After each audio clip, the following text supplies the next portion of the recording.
Okay, joining us now is Alex Marlow, editor-in-chief of Breitbart.com and host of The Alex Marlow Show. Alex, we were just listening to the live press conference there of President Trump. He is at his best when he's talking about urban crime, deportations, and illegals coming across the southern border. Though that is just strike zone stuff. There are issues where he is just a 10 out of 10.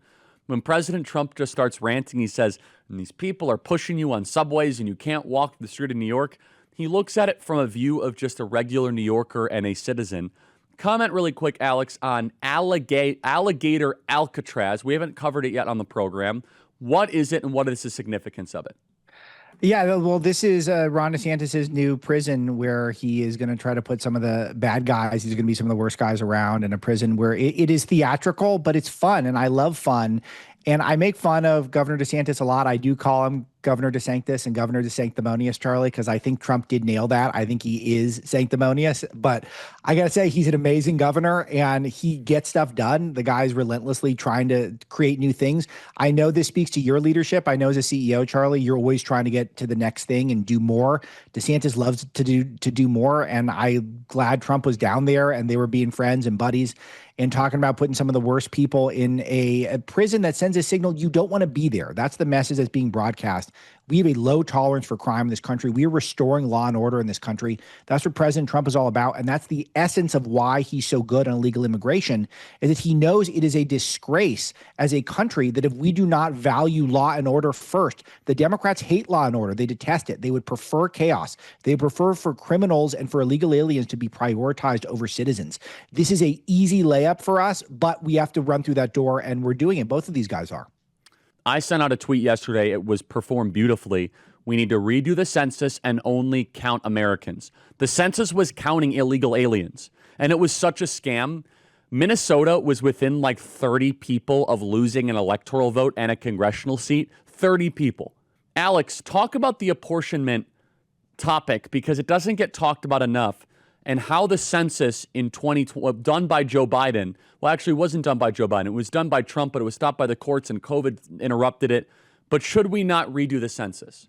Of course, we don't have a clear sense of who's a legal migrant and who's an illegal migrant when we do the census. This was done intentionally by the Democrats in order to pad their rolls with the amount of congressional seats they have, because the apportionment is done state by state and it's based on population. And so if you're of a state like California, where you're counting millions, who knows what that number is, but certainly millions of illegal aliens living in that state, all of those people are contributing to the census so that there are more seats in that state than legal citizens should dictate. This is a clear failure of leadership that we have had this from both parties. But if the Republicans can balance the scales properly, Charlie, then we're going to lose Democrat seats and they're going to be reapportioned to parts of the country where we know there are actual citizens there. Places where people are moving like Florida and Tennessee could pick up seats, and places like California are going to lose a bunch of seats. And what these guys are doing, these guys are going so high level. And I just love the creativity of this. That's why we love the Alligator Alcatraz so much. They stood this thing up in just a few days. It is designed to send a signal to illegal migrants all over the world, particularly the criminals, that you don't want to mess with us anymore. It's clever the way it's done because using natural barriers isn't just theatrical. It's also practical because it's cheaper. You've got the alligators there. You've got pythons there. I mean, could you imagine thinking, I'm going to get out, I'm going to try to escape, and then you run into some pythons?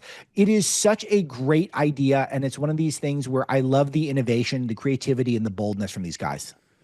There's a lot of talk about what's happening in Israel right now. Hostages being released, terrorists resurfacing, Gaza plans, and so on. But there's one thing we tend to overlook: the people of Israel. The war has taken a huge physical and emotional toll on the Jewish people. And that's why I want you to know about the International Fellowship of Christians and Jews. And I want you to support the important work they do. IFCJ is on the ground throughout Israel, providing food and life-saving aid to the sick and elderly, even released hostages and their families. Join with me and visit ifcj.org/learn more. And you're right, it is a physical deterrent. It is a deterrent that if you're coming from the third world, you might end up here. And I love that we're playing offense again. By the way, just a little bit of offense. A buried little note here is that the Department of Commerce runs the census. Just people don't actually think about that or know that. Of all the places to do the census, it's the Department of Commerce. And it was incredibly controversial back in 2020. It was remarkably controversial. But just to repeat this for our audience, Alex, so everyone understands, foreigners are counted in our official tally of the census, which gives Democrats more electoral votes and more congressional seats. If we did an American census, it would result in probably 15 more electoral votes for Republicans. I have the numbers, I have to look at it, and at least 10 more congressional seats for Republicans. We count foreigners in our official tally, which is a silent stimulus for the Democrat Party, Alex.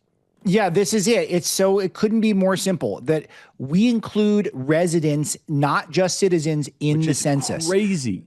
It's crazy. If you're a resident of the United States, you're in the census, and the congressional seats are appropriated by residents, not by citizens, yet only citizens should vote theoretically. And that's why we talk about Victor Davis Hansen's been a leader on this. The concept of the citizen has been watered down by the American left because they see this as their path to the great replacement, which of course is real. They want to replace 100%. American, natural-born Americans with foreigners because that's their only path. They have no path with normal American citizens to continue to win. They can only win if they replace us with foreigners. This is part of the plan to do that. It's that simple.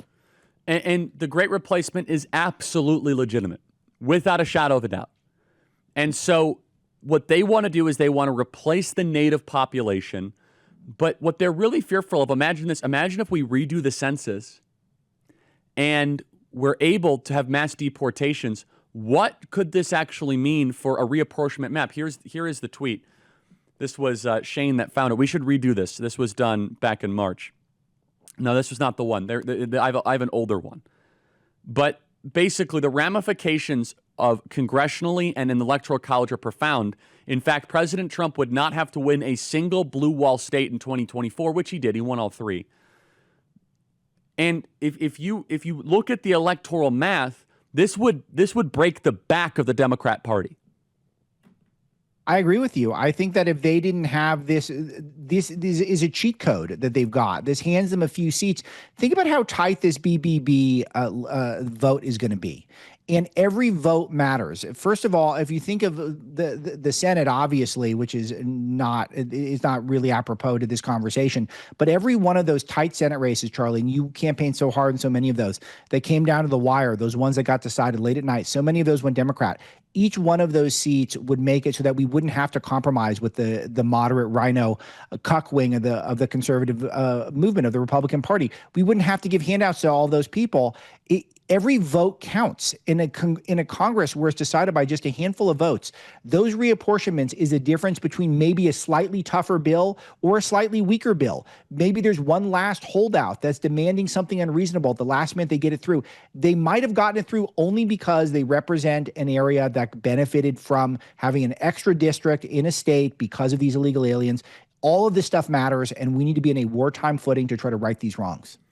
The wartime footing is right. We have the amazing Student Action Summit coming up literally in a week and a half. Can you believe it? It's going to be an amazing event. We're so excited about the crowds and the energy and the enthusiasm. We have Kristi Noem. We have Tucker Carlson. We have Pete Hegseth. We have the biggest speakers in the movement. Let's play it. Let's play Cut 51.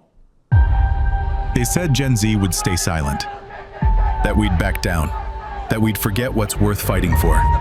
But this generation remembers. We remember truth. We remember freedom. And now, we rise. This is more than a conference. It's a call to action, to reclaim the future, to ignite a movement that cannot be ignored. Student Action Summit 2025, featuring the boldest voices in the fight. Charlie Kirk, Secretary Pete Hegseth, Tucker Carlson, Steve Bannon, Brett Cooper, Secretary Kristi Noem, Riley Gaines, Brandon Tatum, Jack Posobiec, Laura Ingraham, Megyn Kelly, Greg Gutfeld, Tom Homan, Congressman Byron Donalds, Russell Brand, Savannah Chrisley. Join thousands of patriots, future leaders, and freedom fighters of all ages. This is the battleground of ideas. This is the Student Action Summit. Register now at sas2025.com.